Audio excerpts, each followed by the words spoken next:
ঠিক না বেঠি? আর নবীর প্রেমের কথা যার হৃদয়ের মধ্যে ভালো লাগবে, যার অন্তরে শুনলে আর ঈমান বেড়ে যায়, ওইটা হলো আমার নবীর প্রেমিক উম্মত, ওইটা হলো আমার নবীর আশিকি উম্মত। যে আমার রাসূলুল্লাহর কথা শুনলে হৃদয় ফেটে যাবে, হৃদয়টা বিচলিত হয়ে চোখ দিয়ে পানি পড়বে, ওইটা হলো আমার নবীর আশিকি উম্মত। জোরে বলেন মারহাবা।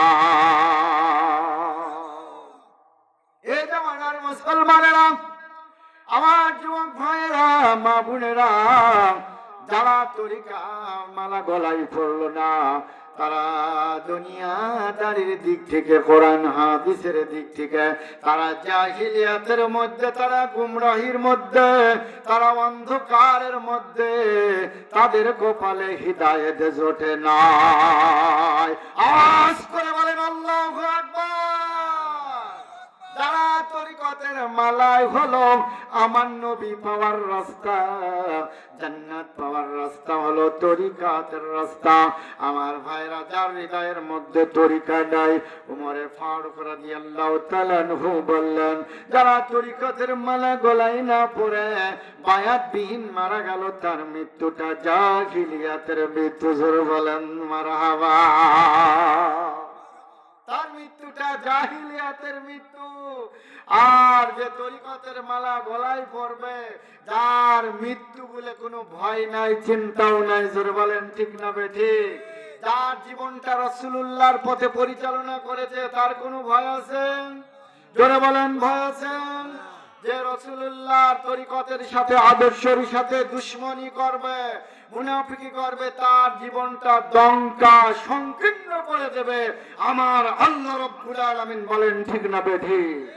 দঙ্কার ব্যাখ্যায় মুফাসসিরে কিরামগণ, তাহলে ওলি আল্লাহরা, নায়েবে নবীরা, এদেশে প্রাণে পীরেরা, আল্লাহর বুজুর্গানে দিনেরা, সাদেকিনেরা, তারা আল্লাহ চিনানোর জন্য হাজার হাজার মানুষ দিগরকে আল্লাহর ভোলা পথ থেকে আল্লাহর পথ চিনায় দেয়। জোরে বলেন সুবহানাল্লাহ, আর জোরে বলেন আলহামদুলিল্লাহ।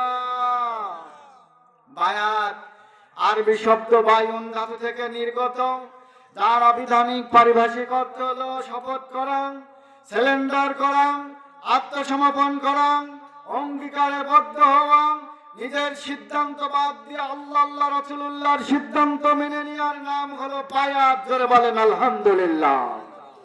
এখন এই বায়াতের কথা শুনলে অনেক মানুষ গাও চুলকায়, কারণ সব হুজুর তো বায়াতের কথা বলে না।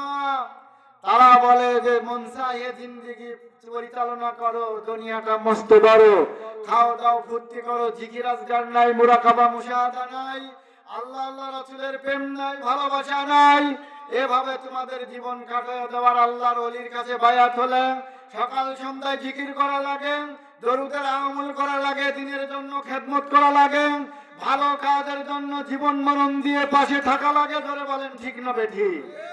এই জন্য আমার ভাইরা বায়াতের কথা অনেকে অপছন্দ করে, কিন্তু তার কপাল পড়বে কি পড়বে না? ধরে বলেন পড়বে কি পড়বে না? রাসূল সাল্লাল্লাহু আলাইহি সাল্লাম সাহাবায়ে কিরামদেরকে বায়াত দিচ্ছেন, মুরিদ বানাচ্ছেন। আল্লাহ রাব্বুল আলামিনের কাছে বড় পছন্দ হয়ে গেল, ভালো লেগে গেল এই বায়াত। আমার আল্লাহ রাব্বুল আলামিন কোরআনে হাকিমের মধ্যে জানাইয়া দিলেন, লাকাদ রাদিয়াল্লাহু আনিল মুমিনিনা ইযা ইউবাইয়ুনাকা তাহতাশ শাজারা।